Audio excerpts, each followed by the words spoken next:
The spiritual battle before the cross. Most spiritual battles in Scripture have a visible enemy, a serpent, a wrestling match, prophets of Baal, demons begging for mercy. But this one is different. This is the battle that happens entirely on the inside, and it's the most consequential interior conflict in human history. Jesus and his disciples have just finished the Last Supper. Judas has already left to do what he's going to do, and Jesus walks to a garden called Gethsemane, tells the disciples to sit and watch, takes Peter, James, and John deeper in, and then goes further still, alone. Luke 22:44 says his sweat became like great drops of blood falling down to the ground.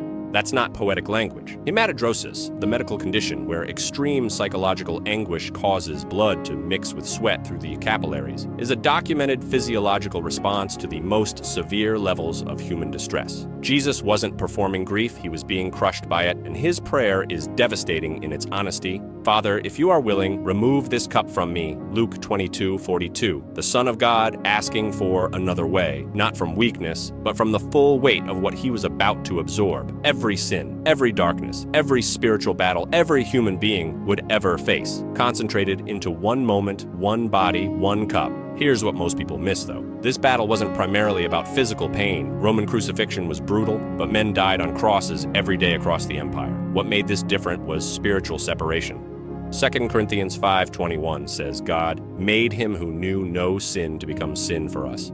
Jesus wasn't just dying, he was becoming the very thing he'd never been, so that we could become what we could never earn. That's what the cup contained, and that's what made the garden the real battlefield. Satan's final play wasn't the betrayal, the arrest, or the cross. It was this moment, right here, in the dark, before any of that happened. If Jesus could be broken in Gethsemane, the cross never happens. The resurrection never happens. Every soul that would ever be rescued stays lost, and the disciples, his closest friends, slept through all of it. Luke 22:45 says Jesus found them sleeping for sorrow. They weren't indifferent, they were overwhelmed, but overwhelmed and present still looks like absent when someone needs you to watch and pray. Jesus finishes his prayer with 5 words that reversed what happened in the Garden of Eden.